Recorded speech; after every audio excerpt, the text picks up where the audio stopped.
ശമൂവേലിന്റെ 1-ാം പുസ്തകം 2-ാം അധ്യായം 25-ാം വാക്യം.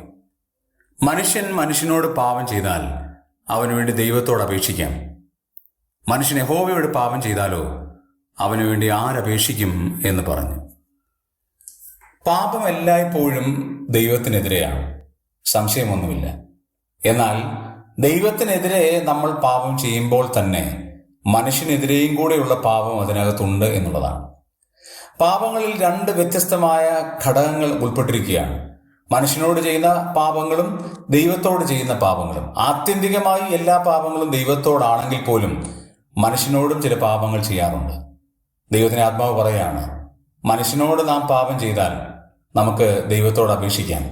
പക്ഷെ ദൈവത്തോട് ഒരാൾ പാപം ചെയ്താൽ അവന് വേണ്ടി ആരപേക്ഷിക്കും?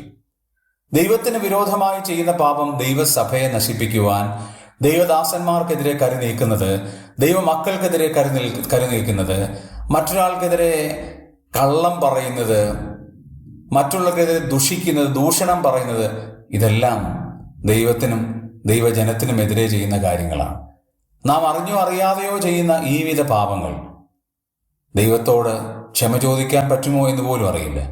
ഇവിടെ വായിക്കുകയാണ്, മനുഷ്യൻ മനുഷ്യനോട് പാപം ചെയ്താൽ അവനു വേണ്ടി ദൈവത്തോട് അപേക്ഷിക്കാം.